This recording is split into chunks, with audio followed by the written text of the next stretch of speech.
আমি আমার বাপের লাশ নিতে আইছি, যে বাধা দিতে আইবো এনে খুনাখুনি হয়েছে আজকে। খুনাখুনি হইব? আমিও দেখতেছি খুনাখুনি কেমনে হয়। দেখ তুই আর কি দেখি? রফিক তুই কি শুরু করছ? তো বাপরে কি বল বল হয় না, তুই বলি আনছিস কেন? কি ভাবি? মা মা মারমুই, আমার বাপের লাশে যদি হাত দাও তাহলে আজকে আমি তোমার খবর করবো। কত বড় সাহস তোর, হ্যাঁ? একে তো তুই আমার বউর গায়ে হাত তুলছস, তুই এখন তো বলি না আমার মাতে মার মার মার। তোর বাইরে যাবো, তোর বউকে মারমু। আমার বাপের লাশে যদি হাত দাও আজকে দুনিয়া সবাই মারি মারমু। আমার বাপের লাশ নাকি এরকম মারামারি করে না।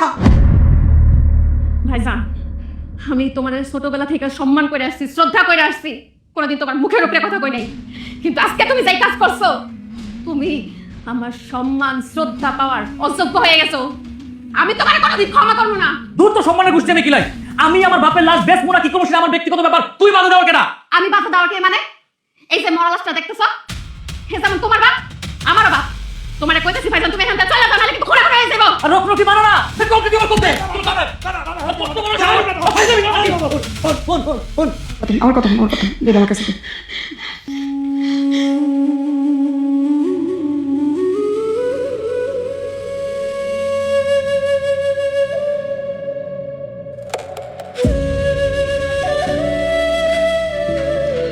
আল্লাহ, আমার কত বড় সর্বনাশ হয়ে গেছে। মাদবসা মাদবসা বলা গো, আমার কত বড় সর্বনাশ হয়ে গেছে। মাদবসা, ও মাদবসা বাড়িতে আছেন? একটু তাড়াতাড়ি বাড়ি আসেন। ও মাদবসা মাদবসা। ও ভাবি, আমি তো মনে করছি গোসল টোসল করে আপনাকে বাড়িতে যাবো। তা জানাজা কখন হবে? ভাই রে, কিসের জানাজা? মনে হয় আমার স্বামীর লাশটা দাফনও হইব না। তুমি কি বলতেছো ভাবি? লাশ দাফন হবে না কেন? ভাই রে, আমার বলা হয় ওর বাপের লাশ 10 লক্ষ টাকা বিক্রি করে দিতেছে। এটা নিয়ে বাড়িতে দুনিয়ার গন্ডগোল শুরু হয়ে গেছে। বলো কি ভাবি, ছেলে হয়ে বাপের লাশ বিক্রি করে দেবে? আমি আমার পোলার কত কাকুতে বিনতি করলাম, আমার পোলা আমার কোনো কথা বলে না। আল্লাহ দুয়াই দিলাম, দুই হাত জোর করলাম, বাড়ি মারা করতেছে, কেউ কথা বলতেছে না। মাদু সাহেব, আপনারা যদি আমার পাশে না দাঁড়ান, এই গ্রামবাসীরা যদি আমার পাশে না দাঁড়ান, আমি আমার স্বামীর লাশটা রাখতে পারবো না। দুনিয়াদার কি উল্টে গেছে? আমরা গ্রামের মানুষ কি মরে গেছি? আমাদের চোখের সামনে বাপের লাশ বিক্রি করে দেবো আর আমরা কি চাইতে দেখুন নাকি? তুমি এক কাজ করো, গ্রামের লোকজনকে তোমাদের বাড়িতে আসতে বলো, আমি কিছুক্ষণের মধ্যে আসতেছি। বাপের লাশ বিক্রি করে দেবো, দেখি অসাহস হয় কি করে। বাইরে মনে বড় ভরসা পেলাম। আচ্ছা ঠিক আছে, আমি গ্রামবাসী সবাই গিয়ে কইতেছি, আপনি আমার বাড়িতে সবাই যাইতে কইছেন, আপনি তাহলে তাড়াতাড়ি আহি। আসসালামু আলাইকুম। কত বড় নিমো খারাপ, বাপের লাশ বিক্রি করে।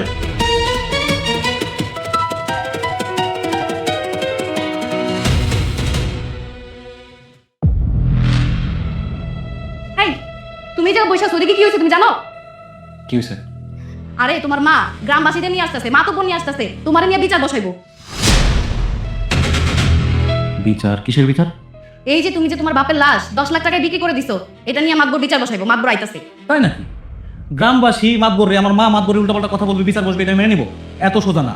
আরে বাপরে, আমার বাপ তো তার নিজের দেহটারে আগেই দান করে ফিরে গেছে। আমি শুধু একটু ভাগ বসাইতেছি, কিছু টাকা পয়সা নিতেছি, একটু মুনাফা হইব দেখা। এটা কি আমার দোষ হয়ে গেছে? শোনো, বিচারে যে যাই বলুক, তুমি কিন্তু তোমার অধিকার ছাড়বা না। বাপের সম্পত্তির উপর যেমন তোমার অধিকার আছে, বাপের লাশের উপরও তোমার অধিকার আছে। আর তুমি তোমার এই এক কথা ধরেই বসে থাকবা, তারপর দেখবো তারা কেমনে লাশ দাফন করে। তুমি একদম ঠিক কথাই বলছো।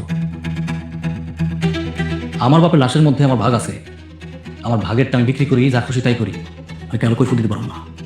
তোমার যা মন চায় তুমি তাই করো, কিন্তু এই 10 লাখ টাকা কিছুতেই হাতছাড়া করা যাবে না। শোনো, আমার মাথায় একটা বুদ্ধি আসছে। তুমি রফিক, তুই তো সন্তান নামের কলঙ্ক। যে সন্তান বাপের লাশ বিক্রি করে দেয়, সে কি সন্তান? হইলো না?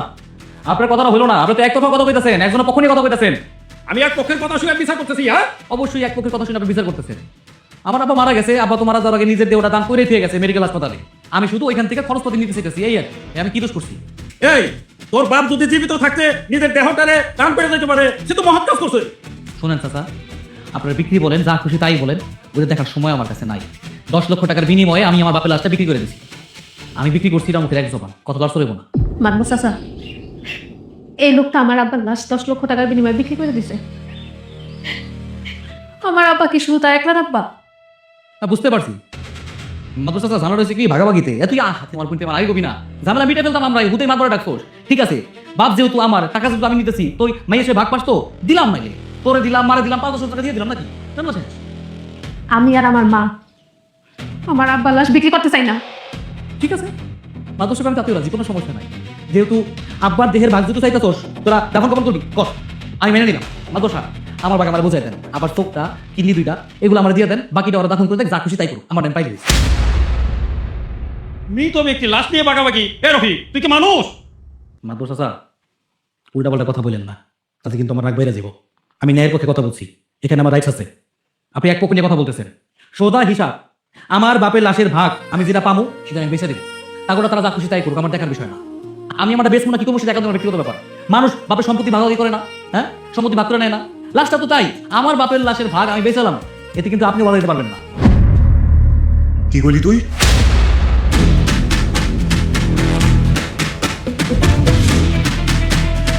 কি করলি তুই? আমার লাশ দাফন করতে দিবি না, টেকার লোভে আমার লাশ বেচা দিবি?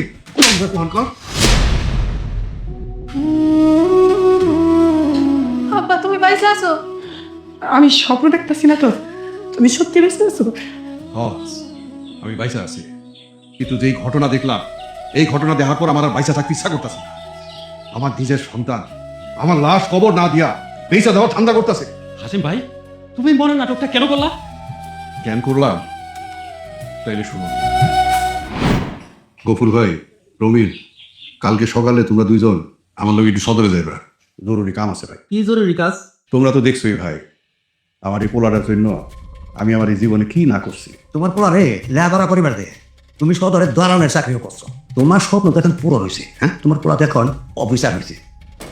এটাই তো চিন্তা রে ভাই, পোলাটারে অফিসার বানাইতে গিয়া আমার জীবনের স্থাবর অস্থাবর সব সম্পত্তি শেষ করে ফেলেছি। আমার মায়াটার জন্য কিছুই করতে পারি না। তুমি কথাটা ঠিক কইছো ভাই, তোমার ছেলের লিগে এত কিছু করলা, তোমার মেয়ের লিগে কিছু করো। এইটাই তো আমার বিবেকে বারবার দংশন করতেছে রে ভাই। এখন আমি একটা পরীক্ষা নিতে চাই। পরীক্ষাটা এমন, যেই পোলার জন্য আমি আমার জীবনের সমস্ত কামাই রুজি তার পিছনে ঢালছি, তার অফিসার করার লিগা, আর যেই মাইয়ারে আমি সেই ছোটবেলা থেকে সব কিছু থেকে বঞ্চিত করাইছি, এটার পরীক্ষা নিতে চাই। পরীক্ষায় দেখতে চাই যার লিগা সমস্ত কিছু আমি শেষ করছি, হ্যাঁ আমারে বেশি ভালোবাসে, নাকি যেই মায়ের জন্য কিছুই করতে পারি নাই সে আমারে বেশি ভালোবাসে। এই পরীক্ষাটা করার লিগাই কালকা দুইজন আমার লোক একটু সদরে দেবে, না করবো না। ঠিক আছে, আপনি যখন পরীক্ষা করবার চাইতেছেন, পরীক্ষা করাটা উচিত। তোমরা দুইজন শুধু আমার এই সাদাইটা নাটকে একটু সাহায্য দিয়ে দেবে, আর এই কথা যেন কেউ কখনোই না জানে। আমি শুধু এই কুলাঙ্গারটারে পরীক্ষা করার লেগেই নাটক করছিলাম, মরার নাটক। কিন্তু আজকে আমার সত্যি সত্যি মরে যেতে ইচ্ছা করতেছে। না আব্বা তুমি এই কথা কইও না। মারে, তুই মায়া বইলা, তোর প্রতি আমি অনেক অন্যায় করছি, অনেক অন্যায় করছি মা। শেষ পর্যন্ত তোর ভাগের জমিটা বিক্রি করে দিয়াও এই কুলাঙ্গারে শিক্ষিত করতে চেষ্টা করছি, অফিসার বানাইতে চেষ্টা করছি। তোর জন্য আমি কি করি নাই? হ্যাঁ, তোর জন্য আমি কি করি নাই? আমি রোদে পড়ছি, বৃষ্টিতে ভিজছি, ভালো কিছু দেখলে খাইতে ইচ্ছা করে নাই, ভালো কিছু পড়তে ইচ্ছা করে নাই, শুধুমাত্র তোর কথা চিন্তা করে, তোর বড় মানুষ বানাবো চিন্তা করে আমার নিজের প্লেটের ভাতটুকু তোর মুখে উড়াই দিছি। আজকে সেই দিন দেখতে হইল, আর সেই তুই আজকে আমার লাশের দাম হাঁকলি। আরে এই দিন দেখার দিকে তোর এরকম মানুষ করছি আমি। আব্বা, আব্বা আমি ভুল করছি আব্বা, আমার অনেক বড় অন্যায় হয়ে গেছে আব্বা, আমার মাফ করে দাও। চুপ কর, তোর কোনো ক্ষমা নাই। আজ থেকে তুই আমার বাপ বইলা থাকবি না। আমি তোর বাপ না, আমি তো তোর কাছে শুধু একটা টাকার মেশিন আসলাম, টাকার মেশিন। এই যে আমার মাইয়াটারে তোর লিগা সবকিছু থেকে বঞ্চিত করছি, কিন্তু আজকে এই মাইয়াই আমার লাশের গায়ে কাউরে হাত দিতে দেয় নাই। আব্বা অনেক হইছে, আর ঘরে চলো। না, এই কুলাঙ্গার যতক্ষণ এই উঠানে আছে আমি ঘরে যাব না। কি হইল, দাঁড়ায় আসোস কেন? এই বাড়ি এখনো আমার, এই বাড়ি থেকে তুই আর তোর বউ এক মুহূর্তে ছিল না। আব্বা আব্বা বাড়ি থেকে বাইর করে দিও না আব্বা, আমি তো তোমার সন্তান, আমি কই যাবো কাও, একটাবার আমার একটাবার সুযোগ দাও, আমি আর কোনো দিন তোমার অবহেলা করবো না আব্বা, একটাবার সুযোগ দাও। না, তোরে তো মাফ করা যায় না। তোরে যদি আমি মাফ করে দিই, তাইলে এই সমাজের নতুন নতুন পোলাপাই শিখবো মৃত্যুর পরে বাপের লাশ কিভাবে বেচতে হয়, আর এই সমাজের বাপেরা আমারে কোনোদিন ক্ষমা করবো না। তাই তোর কোনো ক্ষমা নেই, তুই বাইরে যা আমার বাড়ি। এখনো দাঁড়ায় আসোস কেন? বাইরে যা আমার বাড়ি, চল যা কইতাছি। এই চলো তোমরা। আব্বা তুমি বাইসে আছো, তুমি আমার কিছু লাগবে না আব্বা, কিছু লাগবে না আব্বা, কিছু লাগবে না। শান্ত হ, চিন্তা করিস না আমি ভাইসা, এখন থেকে যা করুন সব তোর লিগেই করুন। এই যে সমাজের বন্ধুরা মানুষজন, আপনারা না ছেলে সন্তানের জন্য সবসময় হাহাকার করেন। ছেলে সন্তান পিতামাতার অবলম্বন, পিতামাতার শেষ বয়সে এই ছেলে সন্তান আশা দিব, ভরসা দিব। আজকে দেখলেন তো আপনারা সব, আপনাকে চোখের সামনেই ঘটলো। এই ছেলে সন্তানের জন্য আমরা পিতামাতারা কি না করছি, কিন্তু সেই ছেলে সন্তান আজকে আমার ঘরে কি উপহার দিল। তাই আপনার কাছে কইতে চাই, সন্তান ছেলে হোক আর মেয়ে হোক, সুশিক্ষায় শিক্ষিত করেন ভালো কথা, কিন্তু মানুষের মতন মানুষ করেন, যেন সন্তানের প্রতি, বাবা মায়ের প্রতি শ্রদ্ধাবোধ, ভালোবাসা এসব কিছু থাকে। সন্তানের মধ্যে যদি পিতামাতার প্রতি শ্রদ্ধাবোধ, ভালোবাসা না থাকে, সেই সন্তান সন্তান না। আপনার কাছে অনুরোধ করতেছি, আমার মতন ভুল আপনারা কইরেন না, আমার মতন ভুল আপনারা কইরেন না। আমার মাইয়া, আমার মাইয়া, ওই নদী, এই যে মুনা। বাবা, এটা তো আমার বই নেই। এই কি নাটক শুরু করছেন?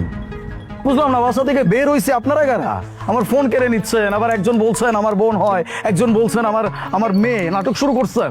স্যার, এই মাইয়ের ছবি আপনার মোবাইলে কেন? এই মাইয়া আপনার কি হয়? কি আজব প্রশ্ন! আমার ওয়াইফের ছবি আমার ফোনে থাকবে না তো আরেকজনের ফোনে থাকবে? এটা আমার ওয়াইফ, আমার ওয়াইফের ছবি আমার ফোনে আসবে। স্যার, আপনি এসব কি কইতাছেন? আমার বোনের তো বিয়াই হয় নাই। আমার বোন আপনার বউ হইব কি লিগা? স্যার, আপনি এসব কথাবার্তা কইেন না, এটা আমার বোন লাগে। হ স্যার, এইটা আমার মাইয়া 2 বছর আগে এই শহরে আইছে লেখাপড়া শিখতে। আমার ভিটা বাড়ি বিক্রি করে এই মায়ারে আমি শহরে পাঠাইছি। 2 বছর ধরে কোনো খোঁজ খবর নাই স্যার। এই রিল্যাক্স, একটু ধীরে সুস্থে কথা বলেন। আমি আপনাদের কোনো কথাই বুঝতে পারছি না। কিসের বাবা, কিসের বোন? আমার ওয়াইফের সাথে আমার সেই 2 বছর আগে থেকে সম্পর্ক। গত 1 বছর আগে আমরা বিয়ে করছি। আজ পর্যন্ত ওর কোনো আত্মীয় স্বজন আমি আমার নিজের চোখে দেখি নাই। এমনকি আজীবন এই কথা শুনে আসছি ওর কোনো আত্মীয় স্বজন নাই, কেউ নাই। ওর বাবা মা পুরো ফ্যামিলি একটা রোড অ্যাক্সিডেন্টে মারা গেছে। আর এখন এসে আপনারা বলছেন আপনি নাকি তার বাবা, ইনি বলছে ইনি নাকি তার বোন। নাটক শুরু করছেন। আমার কি এখানে পাগল লেখা আছে? আমাকে দেখে পাগল মনে হচ্ছে আপনাদের? ও স্যার, এইটা আপনি কি কন? এই মাইয়ার পরিবার সব মারা গেছে? না স্যার, না, এই মাইয়ার তো সব আছে, বাপ আছে, বোন আছে, গ্রামের বাড়িতে থাকে। আর এই যে আমি এই মাইয়ার বাপ। আর এই যে দেখতেছেন, এই মাইয়ার বোন, ছোট বোন। স্যার আপনি এক কাম করেন স্যার, আপনি খালি আমার বোনের একটু আমাকে কাছে আইনা দেন স্যার, আমরা খালি আমার বোনের লোক একটু কথা কমু স্যার। ও স্যার, আমার মাইয়ারে খুঁজতে এই শহরে আইছি স্যার। আমার মাইয়ারে একটু আমাকে লোকে দেখা করাই দেন স্যার। এই প্লিজ আপনারা একটু থামেন, প্লিজ একটু থামেন। আমি আপনাদের ধান্দা খুব ভালো করে বুঝতে পারছি। নতুন ধান্দা শুরু করছেন না? একটা মানুষকে দেখলেন, তার ছবি দেখেই বলতেছেন আপনারা তাকে চিনে গেছেন, সে নাকি আপনার মেয়ে হয়, এটা নাকি তার বোন হয়। এসব নাটক আমার সামনে চলবে না, আমি খুব ভালো করে বুঝি। প্লিজ আপনারা অন্য কোথাও যান। আমার সামনে কোনো মিথ্যা কথা বললেন না। আমি খুব ভালো করে বুঝতে পারছি আপনারা একের পর এক শুধু মিথ্যাই বলে যাচ্ছেন, মিথ্যাই বলছেন। স্যার, বিশ্বাস করেন স্যার, আমার মাইয়ার ব্যাপারে আমি কেন মিথ্যা কথা কমু? আমার মাইয়া, আমি ওর বাপ, এই হইল ওর ছোট বোন স্যার। আচ্ছা ঠিক আছে স্যার, আপনি যদি বিশ্বাস না করেন তাহলে এই মাইয়ারে আমাকে সামনে আনেন। দেখবেন বাপ মাইয়ার সামনে আসলে তখন আপনি বুঝতে পারবেন ওই মাইয়া আমার মাইয়া কিনা। আপনি আমি এই মায়াটারে আমাকে সামনে আনেন স্যার, আপনার কাছে অনুরোধ করি।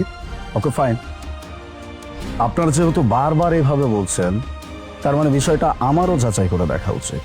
কোনো সমস্যা নেই। তবে হ্যাঁ, যদি আপনারা কোনো মিথ্যা বলে থাকেন আর এটা যদি প্রমাণ হয়, তাহলে কিন্তু আপনাদের খবর আছে, আমি বলে দিলাম। আচ্ছা স্যার, যদি এই কথা মিথ্যা হয়, আপনার যা খুশি আমাকে তাই কইরেন, একটু নিয়ে চলেন না। আসুন। মোনা, কি ব্যাপার আলিফ, তুমি না মাত্র অফিসের জন্য বের হলা, আবার চলে আসলা? কি কিছু ফেলে গেছো? কোনো ফাইল ফেলে গেছো নাকি? না, কিছু ফেলে যাই নাই। Small surprise for you. আচ্ছা, আমাকে একটা প্রশ্নের উত্তর দিবা? হ্যাঁ, জিজ্ঞেস করো। তোমার ফ্যামিলি মেম্বার কেউ বেঁচে নাই, তাই তো? আলিফ, তোমাকে আমি কতবার করে বলছি যে আমার ফ্যামিলি নিয়ে না আমার কাছে কিছু জিজ্ঞেস করবে না। আসলে আমি ব্যাপারটা নিয়ে কথা বলতে চাই না, জানো, কারণ এই ব্যাপারটা নিয়ে যখনই আমি কথা বলি আমার ভীষণ কষ্ট হয়। আমি আমি ওসব কিছু মনে করতে চাই না। আর তুই কেন জানি বারবার আমার কাছে এটাই জিজ্ঞেস করে আমাকে কষ্ট দাও। প্লিজ বিশ্বাস করো, তুমি যখনই ফ্যামিলির কথা জিজ্ঞেস করো আমার ভীষণ কষ্ট হয়। আব্বা প্লিজ ডোন্ট মাইন্ড, আমি ইন্টেনশনালি তোমাকে কষ্ট দিতে চাইনি। আমি জাস্ট এটা বলতে চাচ্ছিলাম যে অ্যাটলিস্ট কোনো আত্মীয় স্বজন কেউ যদি বেঁচে থাকতো আমি তোমাকে সেখানে নিয়ে যেতে পারতাম, তুমি একটু হ্যাপি হইতা, দ্যাটস ওয়াই। কোনো আত্মীয় স্বজনও বেঁচে নেই। আলিফ, আমি তো তোমাকে বলছি আমার এই দুনিয়াতে তুমি ছাড়া আপনার কেউ নাই, কেউ নাই। তোমাকে তো বলছিলাম যে একটা রোড অ্যাক্সিডেন্টে আমার ফ্যামিলি একদম শেষ হয়ে যায়। আমার মা বাবা আমার বোন সবাই মারা যায়, আর আমার কোনো রিলেটিভসও নাই। থাকলে তবে তোমাকে বলতাম, তাই না? আর কতবার করে বলবো যে এই দুনিয়াতে আপনজন বলতে তুমি ছাড়া আমার কেউ নাই, তুমি আমার সব। আর তুমি কেন যে আমার কাছে বারবারই কথাটা জিজ্ঞেস করো, বিশ্বাস করো আমি আমি নিতে পারি না, আমার ভীষণ কষ্ট হয় আলিফ। আমি আমি তোমার কাছে রিকোয়েস্ট করব, আজকের পর তুমি আর আমার ফ্যামিলি বা এসব নিয়ে কখনো কিছু জিজ্ঞেস করবে না, প্লিজ। ঠিক আছে, প্লিজ তুমি মন খারাপ করো না। আমি তোমার মন ভালো করার একটা ব্যাপার এখানে ক্রিয়েট করতে পারি। এক মিনিট, ভেতরে আসেন।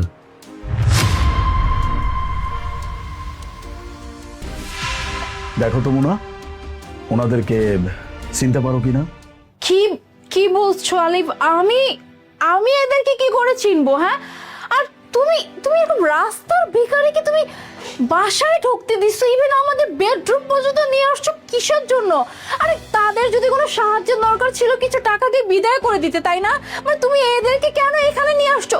মুনা, ও মা, আমারে চিনতেছস না? আমি তোর বাবা। আর ওই যে দেখ নদী, কতটা বছর, 2টা বছর তোরে দেখি না রে মা। কেমন আছিস তুই মা?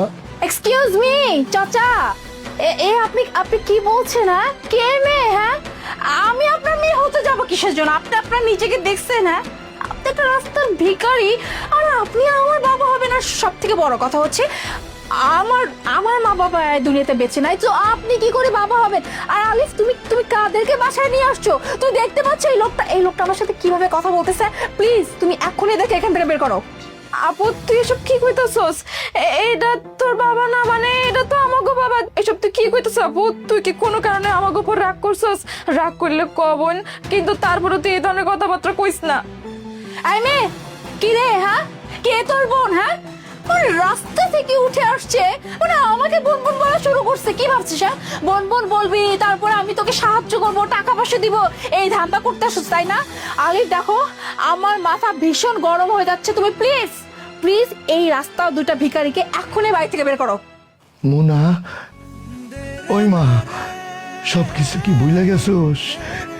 সেই ছোট থাকতে তোকে মা মরে গেছে, কোলে পিঠে কইরা তোকে 2টা বোনরে আমি মানুষ করলাম। তোর ছোট বোনরে আমি লেখাপড়া সেরকম শিখাইতে পারলাম না। তোরে নিয়ে আমার অনেক স্বপ্ন, সেই জন্য আমার জমি জমা বিক্রি করে আমি তোরে ঢাকা পাঠাইলাম। বড় বড় লেখাপড়া কইরা বড় অফিসার হবি, সেই আশায় তোরে আমি ঢাকা পাঠাইছি।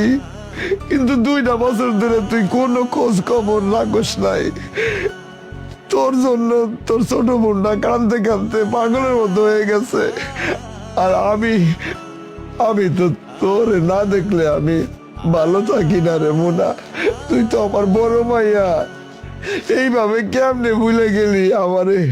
আর অন কইতেছোস আমাকে চিনতেছোস না? আমরা তোর কাছে মরে গেছি কেন রে মা? আমি কি দোষ করছি রে? আমি কি এমন অপরাধ করছি তোর কাছে? তুই এরকম কেন করলি রে মা? এরকম কেন করলি? বাবা, আমাকে মনে হয় কোথাও ভুল হয়েছে বাবা। উনি যেহেতু আমাকে চিনতে পারতেছে না, কইতাছে আমি ওনার বোন না, তুমি ওনার বাবা না, তাহলে বাবা আমাকে মনে হয় কোথাও ভুল হয়েছে। ওই যে এই ভাইজান তখন কইলো না যে ওনার বউ আমাকে কিছু না, আমাকে ভুল হইতাছে, আমাকে মনে হয় সত্যি কোথাও ভুল হয়েছে। বাবা চলো আমরা যাইগা। হরে নদী, তুই ঠিকই করছিস।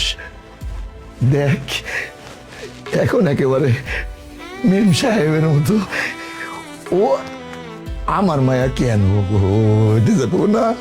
না না স্যার, স্যার আমি ভুল করছি, আমরা ভুল করছি স্যার, আপনার মিথ্যা কথা কইছি।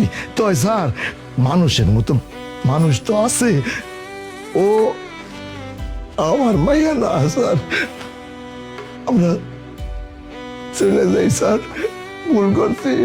নদীরে চল, কারাইছিস কেন? চল। দাঁড়ান। কি ব্যাপার আলিফ, তুমি তাদেরকে আবার কেন কেন দাঁড়াতে বললে?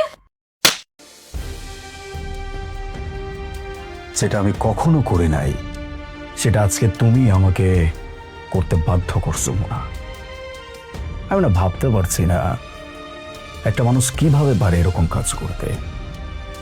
তোমার জন্মদাতা পিতা তোমার চোখের সামনে দাঁড়িয়ে অঝরে তার চোখ থেকে পানি ফেলছে, তোমাকে নিজের মেয়ে বলে পরিচয় দিচ্ছে, বাট তুমি কন্টিনিউয়াসলি তাদেরকে ডিনাই করে যাচ্ছ। তুই কি ভাবছো আমি এতটাই বোকা? আমাকে যা বলবো আমি তাই বিশ্বাস করব? ওনাদেরকে তো প্রথমে আমি বিশ্বাস করি নাই। আমি যখন অফিসে যাওয়ার জন্য নিচে বের হয়েছি তখন ওনাদের সাথে আমার দেখা হয়েছে। আমার ফোনে তোমার ছবি দেখে ওনারা বারবার এটা প্রিটেন্ড করছে যে তুমি তার মেয়ে আর তার বোন। আমি কিন্তু তাদের সাথে খারাপ আচরণও করছি, ঝাড়ি দিয়েও কথা বলছি। এরপরেও তারা আমাকে একই জিনিস প্রিটেন্ড করছে বারবার। তখন আমার কাছে মনে হয়েছিল যে ব্যাপারটা আমার একটু দেখা উচিত। দ্যাটস ওয়াই আমি তাদেরকে বাসায় নিয়ে আসছি। কিন্তু এসে আমি যা দেখতেছি এটা আমি কখনো এক্সপেক্ট করি নাই। তুমি যদি এখন আমাকে বলো যে একজন মানুষের চোখের পানি মিথ্যা কথা বলে, তাহলে হয়তো বা তুমি যেটা বলছো সেটাই সত্যি। কিন্তু যদি মানুষের চোখের পানি কখনো মিথ্যা না বলে থাকে, তাহলে আমি যেটা ভাবছি সেটাই সত্যি। আমাকে জাস্ট এতটুকু বলো, তুমি তোমার বাবা বোনের সাথে এরকম একটা কাজ কিভাবে করতে পারলে, আর আমার সাথেই তুমি এত বড় একটা ধোকার কাজ কেন করলে? আলিফ, আলিফ আসলে এটা সত্যি যে উনি আমার বাবা আর ও আমার ছোট বোন। আর আমি তোমার কাছে এতদিন যা কিছু বলছি পুরোটাই মিথ্যে কথা বলছি। আমি আমি কোনো ধনী পরিবারের মেয়ে না, আমি খুব সাধারণ পরিবারের একটা মেয়ে। আমার আমার বাবা একজন দিন মজুরি। আসলে আমার বাবা যখন পড়াশোনা করার জন্য আমাকে শহরে পাঠাইছে, আমি শহরে আসছি পড়াশোনা শেষ করে।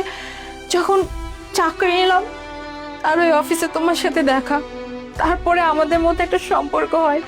আর আমি যখন তোমাকে ভালোবাসতে শুরু করলাম, তুমি যখন আমাকে ভালোবাসতে শুরু করলে, তখনই না আমার মনের মধ্যে একটা ভয় কাজ করছে। সেটা কি জানো? সেটা হচ্ছে আমার ফ্যামিলি। তুমি তুমি অনেক টাকা পয়সার মালিক আর আমার বাবা সামান্য একজন দিন মজুরি। আমার মনে এই ভয় কাজ করছে, যদি তুমি একবার জানতে পারো যে আমার বাবা একজন দিন মজুরি, আমি গরিব পরিবারের একজন মেয়ে, হয়তো তুমি আমাকে ছেড়ে দেবে। আর আর আমি না এটাই চাইনি, বিশ্বাস করো, কারণ আমি তোমাকে সত্যি অনেক বেশি ভালোবেসে ফেলছি। তোমাকে ছাড়া বাচ্চা আমার অসম্ভব ছিল। আমি আমার পরিবারের এত বড় সত্যিটা আমি তোমার কাছে গোপন করছি। আমি আমি এই কাজ করছি শুধুমাত্র, বিশ্বাস করো, তোমাকে হারানোর ভয়। এছাড়া আমার কোনো ব্যাড ইন্টেনশন ছিল না। কিন্তু আমি মানছি যে আমি অনেক বড় অন্যায় করছি, অনেক বড় অন্যায় করছি। আমাকে তুমি মাফ করে দাও আলিফ। আমি তোমাকে অনেক বড় একটা ধোকার মধ্যে রাখছি। আমি জানি তুমি এখন আমাকে হয়তো ছেড়ে দেবে, কিন্তু বিশ্বাস করো, তার জন্য বিন্দু পরিমাণ আমার আর কষ্ট হবে না। কারণ আমি জানি আমি এটাই ডিজার্ভ করি। কিন্তু তুমি যদি পারো আমাকে ক্ষমা করে দিও প্লিজ মুনা, স্টপ। এসব নাটক আমার সত্যি ভালো লাগছে না।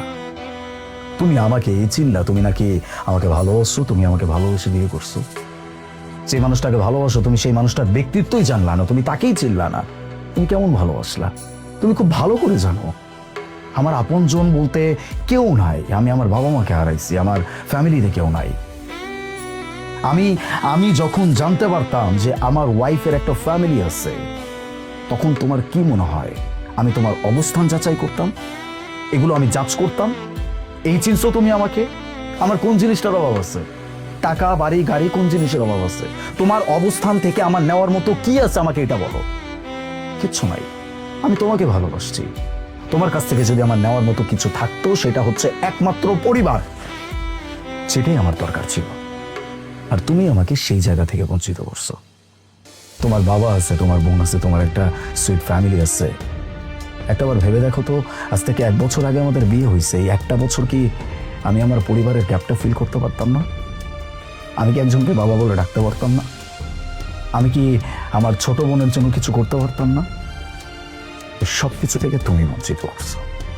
আর এইটা তুমি অনেক বড় একটা অন্যায় করছো। আমার কাছে কেন সরি বলছো? কেন বলছো? তুমি আমার সাথে যে অন্যায় করছো তার থেকে বড় অন্যায় করছো নিজের জন্মদাতা পিতার সাথে। তুমি সেই পিতার পরিচয় গোপন করছো। তুমি সেই পিতাকে নিজের সামনে রেখে তাকে অস্বীকার করছো। ক্ষমা যদি চাইতে হয় তাদের কাছে যাওয়া উচিত। হ্যাঁ, আমি আমি এখনই ক্ষমা চাইতেছি। বাবা, বাবা, আমি জানি আমি অনেক বড় একটা পাপ করছি বাবা। আমি আমি তুমি জীবিত থাকা সত্ত্বেও আমি তোমাকে মৃত বলছি। এমনকি তুমি আমার চোখের সামনে, আমার ছোট বোন আমার চোখের সামনে, কিন্তু আমি তোমাদেরকে চিনি না, অস্বীকার করছি। আসলে শুধুমাত্র এই কাজ করছি, আমি ওকে অনেক বেশি ভালোবাসি, আমি ওকে হারাতে চাইনি। বাবা, আমি তোমার কাছে হাত জোড় করে ক্ষমা চাইতেছি বাবা।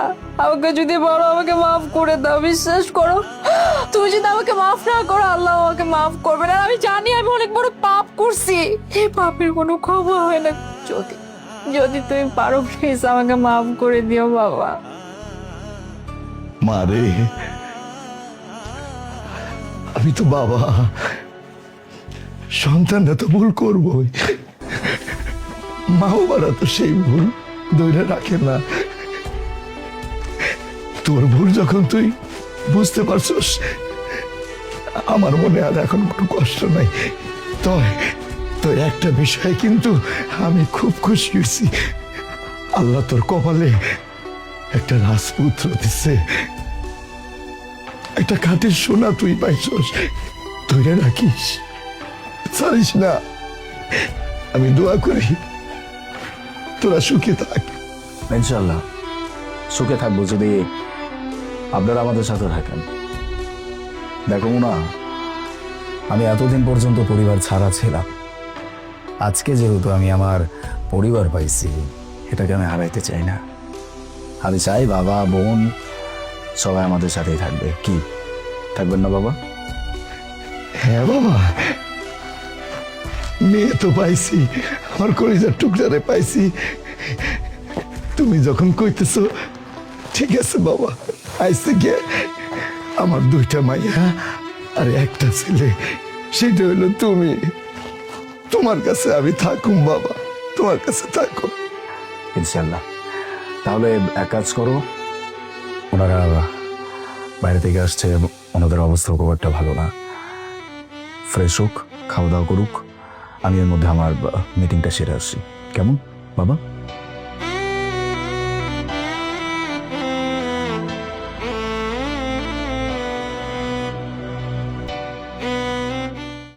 এই নাও। আচ্ছা, এখানে ম্যাজিস্ট্রেটের বাড়িটা কোথায়? নদী, কেমন আছিস? কতদিন বাদে তোর সাথে দেখা। মুনা, তুই এখানে কি করছিস? ও আচ্ছা, তুই তাহলে এখন চায়ের দোকানদারিগিরি করছিস? না না, তোর ভুল হচ্ছে, এই চায়ের দোকান আমার না। ও আচ্ছা, তোর না, তাহলে নিশ্চয়ই তোর হাজবেন্ডের। দেখেছিস, আমি তোকে বারবার করে সাবধান করেছিলাম তুই আলিফকে বিয়ে করিস না, তারপরে বিয়ে করে নিলি। জানো শাহাদাত, এই যে এই ছেলেটা মানে আলিফ আমাদের সাথে একসাথে ভার্সিটিতে লেখাপড়া করেছে। তুমি জানো, ওনা আমাকে প্রপোজ করেছিল, বলেছিল আমাকে অনেক ভালোবাসে, আমাকে বিয়ে করতে চায়। কিন্তু আমার ভাগ্যটা অনেক ভালো যে আমি ওকে রিজেক্ট করে দিয়েছিলাম। কিন্তু এই যে আমার ফ্রেন্ড মুনা, ওকে আমি বারবার করে বারণ করেছিলাম, মুনা তুই এই ভুলটা করিস না, আলিফকে বিয়ে করিস না। কিন্তু দেখো কি করলো, আলিফকে বিয়েটা করে না এই যে এখন চায়ের দোকানদারিগিরি করতে হচ্ছে। তুই না জীবনে অনেক বড় একটা ভুল করে ফেললি রে। থ্যাংক গড আমি যে কত বড় একটা বিপদের হাত থেকে বেঁচে গেছি শাহাদাত। তুমি জানো তোমাকে বিয়ে করে আমি আমার লাইফের একটা বেস্ট ডিসিশন নিছি। আমি যে আলিফকে রিজেক্ট করছি এটা যে আমার জীবনের কত বড় একটা ভালো সিদ্ধান্ত ছিল তুমি জানো না? তো তুমি এখন বুঝো আমি যদি ওকে বিয়েটা করতাম তাহলে আমি এখন মুনার জায়গায় থাকতাম। মানে ও বসে বসে থেকে আমাকে দিয়ে দোকানদারিগিরি করতো। মানে আমি যে কত বড় একটা ভালো ডিসিশন নিছি, কিন্তু এই মুনা ও কি করলো দেখো, আমার ফ্রেন্ড হয়ে কত বড় একটা ভুল সিদ্ধান্ত নিল এই ছেলেটাকে বিয়ে করে। কি বলতেছো তুমি? তোমাদের একই ভার্সিটিতে পড়তো, সেই ছেলে তোমাকে প্রপোজও করছে আর তুমি রিজেক্ট করছো, আর এখন সে 4 দোকানদারি করতেছে। তার মানে তুমি বুঝতে পারতেছো তুমি ওকে রিজেক্ট করে কতটা ভালো কাজ করছো? নদী, আমি কোথায় বললাম আর কখন বললাম যে আমি আমার জীবনে আনহ্যাপি, সুখে নাই? আমি যেভাবেই আছি না কেন, যে অবস্থাতে আছি না কেন, আলহামদুলিল্লাহ আমি অনেক হ্যাপি আছি। আর আলিফকে বিয়ে করে আমার লাইফে কোনো রিগ্রেট নেই, আমি সত্যি অনেক হ্যাপি আছি। আরে রাখ রাখ, তোর নাটক করতে হবে না। তোকে দেখেই না আমি খুব ভালো করে বুঝতে পারছি তুই ভালো আছিস কি নেই। চায়ের দোকানদারিগিরি করছিস আর তুই আমাকে বুঝাচ্ছিস তুই ভালো আছিস, তাই না? অন্তত এখন তো বুঝে নে তুই জীবনে সবচেয়ে বড় ভুলটা করেছিস আলিফকে বিয়ে করে। আমার কথা না শুনে তুই যে কত বড় ভুল করেছিস না, এখন যদি তুই সেটা রিয়েলাইজ করতেও না পারিস, সামনে অবশ্যই রিয়েলাইজ কর। আরে নদী, তুমি শুধু শুধু ওদের সাথে কথা বলে সময় নষ্ট করতেছো কেন? এইসব ছোট লোক ফকিন্নিদের আমি ভালো করে চিনি। ওদের কাছে আর কিছু থাকুক আর না থাকুক, এই জ্ঞানের কথাগুলো আছে, আর এই কথাগুলো আছে বিধায় ওরা সমাজে টিকে আছে, আর নয়তো ওরা সমাজে টিকতে পারতো না। এই চাপার জোরেই সমাজে টিকে আছে। নদী, মানে তুই এখনো সেম আগের মতোই আছিস, তাই না? হ্যাঁ আমি জানি যে আলিফ তোকে পছন্দ করতো, বাট তুই ওকে রিজেক্ট করে দিছিস। আর বিশ্বাস কর, আলিফকে বিয়ে করে আমি অনেক ভালোই আছি, অনেক সুখে, অনেক শান্তিতে আছি। আমার লাইফে কোনো কষ্ট নাই। আর তুই যে বলছিস না যে জাস্ট ভালো হওয়ার নাটক করছি, এমনটাও না। আর বললাম না আমি যেমনটা আছি খুব ভালোই আছি। আর আমি যা হতে চেয়েছিলাম আমি সেটাও হয়েছি, এতে নিয়ে আমার কোনো প্রবলেম নাই। আর সত্যি কথা বলতে গেলে তোমরা যেটা ভাবতেছো যে আসলে আমি মনে হয় আমার জীবনে সুখে নাই, এমনটা না। সত্যি আমি আমার হাজবেন্ডকে নিয়ে বেশ সুখে আছি। আর এই ছেলেটার কথাই বা কি বলি, আলিফ পারলো না তো জীবনে কিছু করতে, না ভালোভাবে লেখাপড়া করতে পারলো, না ভালো একটা বিজনেস করতে পারলো, না কোনো ভালো জব করতে পারলো। কি করতেছে এখন? বসে বসে থেকে বউকে দিয়ে কাজ করাচ্ছে, কাপুরুষ কোথাকার। শোন, তোর না এসব ফালতু বক বক শোনার আমাদের কোনো ইচ্ছা নাই। এখানে আসছিলাম একটা গুরুত্বপূর্ণ কাজে ম্যাজিস্ট্রেটের বাসায়, তার বাসাটা চিনি না, তাই তোর কাছ থেকে জিজ্ঞেস করতে আসছিলাম। তুই যদি ঠিকানা জানিস আমাদেরকে বলে দে। নদী, এতক্ষণ না আমি কোনো কথা বলি নাই, হ্যাঁ? আর এতক্ষণ কথাটা শুধু আমার রিলেটেড ছিল, বাট এখন তুই কথাটা আমার হাজবেন্ডকে নিয়ে বলছিস। আর আমার সামনে আমার হাজবেন্ডকে নিয়ে কেউ কটু কথা বলবে, এটা তো আমি কোনোভাবেই সহ্য করব না। আমার হাজবেন্ডকে নিয়ে ফার্দার আর একটাও কথা বলবি না, হ্যাঁ? তুই হয়তো বা কিছু জানিস না তাই এরকম কথা বলে যাচ্ছিস। সো কোনো কিছু না জেনে কারো দিকে আঙ্গুল তোলা উচিত না। আর তোরা দুজন ম্যাজিস্ট্রেটের বাসা খুঁজছিলি, তাই না?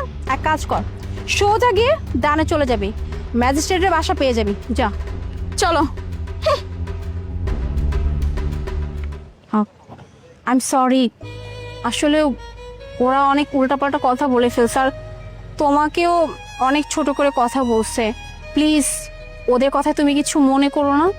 ইটস ওকে ম্যাডাম, আমি চলে আসছি। ও চলে আসছো? আচ্ছা তোমার বাবার কি অবস্থা? বাবা আগের থেকে অনেক ভালো আছে ম্যাডাম, আর আপনাকে অনেক অনেক ধন্যবাদ ম্যাডাম। আপনি সময় মতো না আসলে আমার বাবাকে হয়তো আর বাঁচানো যাইতো না। যাই হোক ম্যাডাম, আপনি এত বড় একজন অফিসার হয়ে আমাকে সাহায্য করছেন। আচ্ছা আচ্ছা হয়েছে, এত কিছু বলতে হবে না। থ্যাংক গড যে তোমার বাবা সহি সালামতে সুস্থ আছে। আর তুমি যেন কি বললে যে আমি এত বড় একজন মানুষ হয়ে, মানে এত উচ্চ পদস্থ মানুষ হয়ে কেন আমি তোমার মতো ছোট্ট একটা চায়ের দোকানওয়ালাকে আমি হেল্প করলাম। আসলে আমার কাছে না মানুষ যে ছোট বড় এমনটা বিষয় না, মানুষ যে কাজ করে প্রত্যেকটা কাজেরই সম্মান আছে। তুমি চায়ের দোকানদারি করো, তোমারও সম্মান আছে। আমি যে একজন উচ্চ পদস্থ কর্মচারী, আমারও সম্মান আছে। তাই বলে কিন্তু আমি এত বড় হওয়ার জন্য যে মানুষকে মূল্যায়ন করবো না, এমনটা কিন্তু না, ঠিক আছে? আচ্ছা তুমি তাহলে এখন তোমার দোকান সামলাও, আমরা আসি। চলো আলিফ।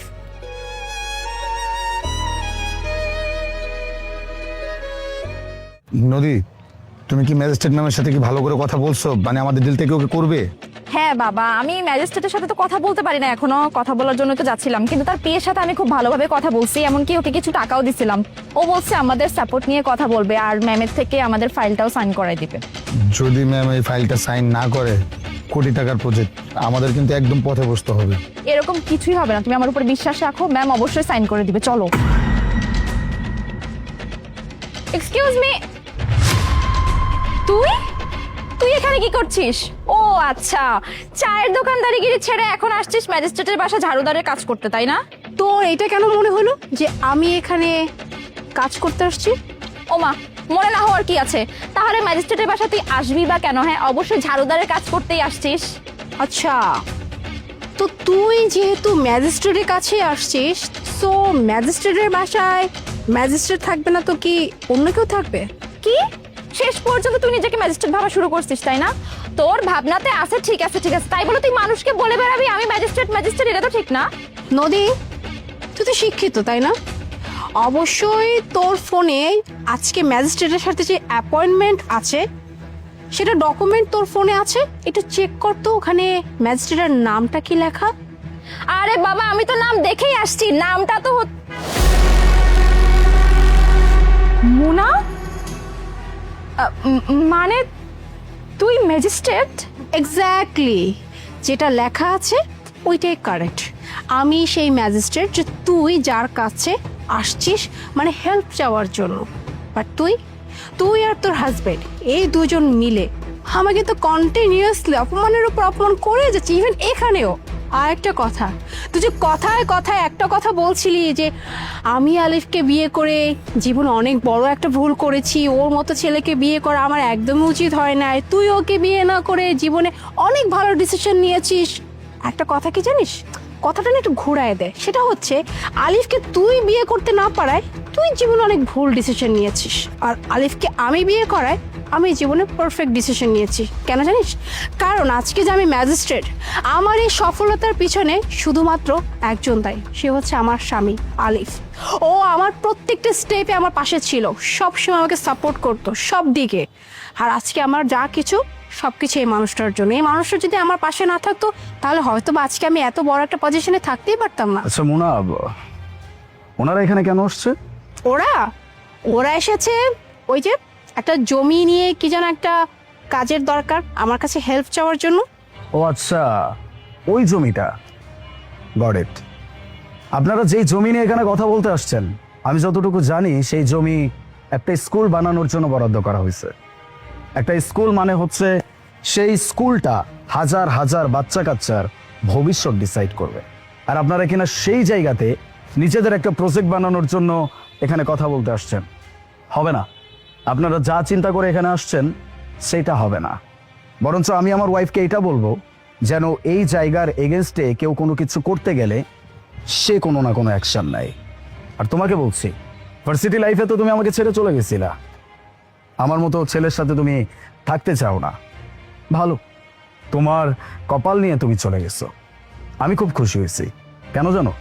তুমি যদি আমাকে না ছেড়ে চলে যেতে তাহলে এত ভালো একজন মানুষকে আমি আমার জীবনে পেতাম না। আমার ওয়াইফ আমাকে সব ক্ষেত্রে সাপোর্ট করে, ইচ অ্যান্ড এভরি সাইড। সে কখনো আমার হাত ছেড়ে দেয় নাই, সে কখনো বলে নাই আমি তোমার সাথে নাই। বরঞ্চ এই মানুষটা আমাকে সব কিছুতে অলওয়েজ মোটিভেটেড করে গেছে। আর তুমি আমাকে আজীবন শুধুমাত্র নেগলেক্টই করে গেছো। যাই হোক, ওই যে কথা আছে না, যে যায় সে তার কপাল নিয়ে চলে যায়, তুমিও তোমারটা নিয়ে চলে গেছো, আমার কোনো আফসোস নাই। যাই হোক মুনা, আমি তোমাকে একটাই কথা বলবো, ওরা যেন কোনোভাবেই ওদের যেই কাজটার জন্য এখানে আসছে এটাতে সফল না হইতে পারে। যান, চলে যান এখন এখান থেকে। কি ব্যাপার, আমার হাজবেন্ড কি বললো কথা কি আপনাদের কানে যায় নাই, নাকি সিকিউরিটি গার্ড ডেকে তারপর ধাক্কা মেরে এখান থেকে বের করতে হবে? Please leave.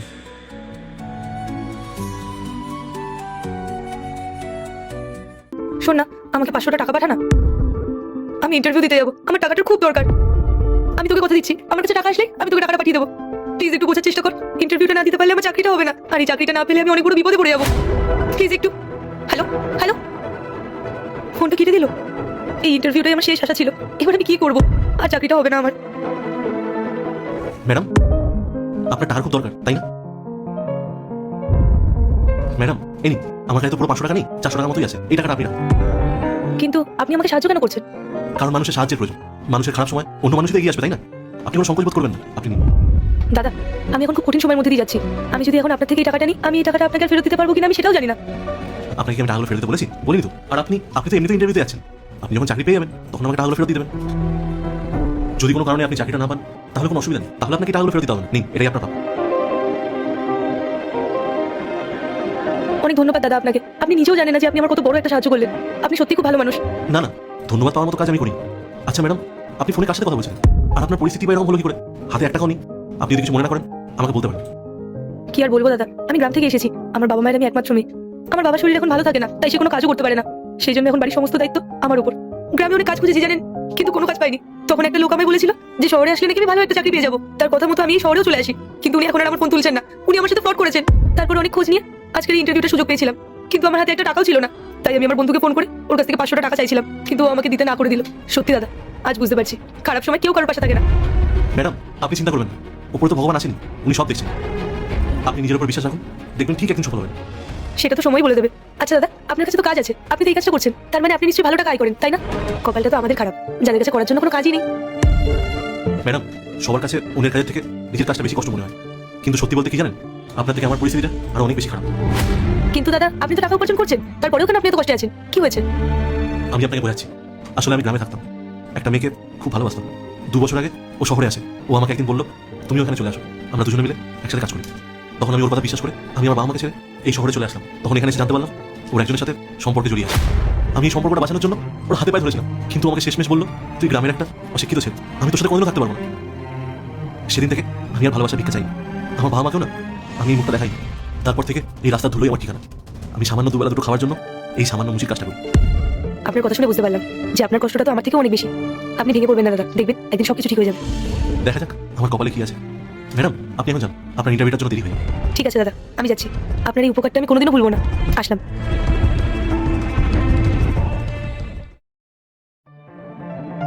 আরে আপনি এখানে? আমি সে কখন থেকে আপনাকে খুঁজছি, আপনি আজকে দোকান দেননি? আপনি? আরে আপনি ভুলে গেছেন, আপনি একবার আমাকে 400 টাকা দিয়েছিলেন ইন্টারভিউ দিতে যাওয়ার জন্য, মনে পড়েছে? হ্যাঁ, মনে পড়েছে। আমি এখন ওখানে আর দোকান দিই না। কিছুদিন আগে পুলিশ এসে আমার দোকানটা তুলে দিয়েছে। আমাকে বলেছে আমি যদি প্রত্যেক মাসে ওনাদেরকে 3000 টাকা করে দিতে পারি তাহলে আমাকে দোকানটা দিতে দেবে, না হলে আমাকে দোকানটা দিতে দেবে না। এবার আপনি বলুন, এই মুচির কাজ করে এতগুলো টাকা কি দেওয়া সম্ভব? এখন আমার কাজ পুরো বন্ধ হয়ে গেছে। খুব চিন্তায় পড়ে গেছি ম্যাডাম, কি করবো কি না করবো কিছুই বুঝতে পারছি না। আপনার কথা শুনে সত্যি খুব খারাপ লাগলো। আজকে আমি আপনাকে কিছু জানাতে এসেছিলাম। সেদিন যে আপনি আমাকে 400 টাকা দিয়েছিলেন ইন্টারভিউ দিতে যাওয়ার জন্য, সেদিন আমি ইন্টারভিউতে সিলেক্ট হয়ে গেছিলাম। আর কাজের পারফরমেন্স খুব ভালো হওয়ার কারণে আমার প্রমোশন হয়ে যায়। এখন আমি ওখানে ম্যানেজারের পোস্টে কাজ করছি। আরে বাহ, এটা তো খুব খুশি খবর। আমি আপনাকে বলেছিলাম না, ঠাকুরের উপর ভরসা রাখুন। দেখলেন তো, ঠাকুর আপনার কথা শুনেছে। আপনাকে একটা কথা বলবো, আজকে আমি যেটুকু অর্জন করতে পেরেছি না, সেই সবটুকু শুধু আপনার জন্যই পসিবল হয়েছে। আপনি যদি আমাকে সেদিন টাকাটা দিয়ে ইন্টারভিউ দিতে যাওয়ার জন্য হেল্প না করতেন, তাহলে আমি কোনোদিনই এই জায়গাটা অর্জন করতে পারতাম না। এই সব কিছু শুধু আপনার জন্যই হয়েছে। আমি জানি আপনি নিজের জীবনে অনেক খারাপ সিচুয়েশন দেখেছেন, এত বছর ধরে আপনি একা রয়েছেন। আচ্ছা, আমি কি আপনাকে একটা কথা বলতে পারি? হ্যাঁ ম্যাডাম, বলুন না। আসলে আমি বলতে চাইছিলাম যে আপনি কি আমাকে বিয়ে করবেন? কি ম্যাডাম, আপনি সব কি বলছেন? আপনি কোথায় আর আমি কোথায়? দেখুন, এসব কথা বলবেন না। তখন আমারও সময় ভালো ছিল না, আর আপনি আমার হেল্প করেছিলেন। আর সত্যি কথা বলতে আজকালকার দিনের ছেলেরা কেউ লয়াল না, কিন্তু আমি জানি আপনি যদি আমাকে বিয়ে করেন তাহলে আপনি আমার সাথে সারা জীবন লয়াল থাকবেন। আর আমি জানি যে আজকালকার যুগে আপনার মতো মানুষ পাওয়া সত্যি অনেক কঠিন। বলুন না, করবেন আমাকে বিয়ে? ম্যাডাম, বিয়ের সিদ্ধান্ত জীবনে অনেক বড় সিদ্ধান্ত। আপনি একবার ভেবে দেখুন, আপনার বাড়ির লোক কিন্তু কোনোদিনও মেনে নেবে না। আপনি যখন আমাকে বিয়ে করবেন, আপনার বাড়িতে নিয়ে যাবেন, তখন আপনি আমার বাবা মাকে কি জবাব দেবেন যে একজন মুচিকে বিয়ে করেছেন? আপনি এসব ভাববেন না। আমার বাড়ির লোকজন কোনো কিছুতেই কোনো অবজেকশন জানাবে না। ওনাদের তো শুধু একটাই কথা, যেখানে আমি খুশি থাকবো সেখানেই ওনারা আমার বিয়ে দেবেন। এবার আপনি বলুন, করবেন আমাকে বিয়ে? আপনার এই হাসি বলে দিচ্ছে যে আপনি আমাকে বিয়ে করতে রাজি আছেন। এবার চলুন তাহলে কোনো একটা ভালো জায়গা থেকে কফি খেয়ে আসি, আর কোথাও গিয়ে কফি খেতে খেতে আমাদের বিয়ের অ্যারেঞ্জমেন্টের ব্যাপারে আলোচনা করি। চলুন।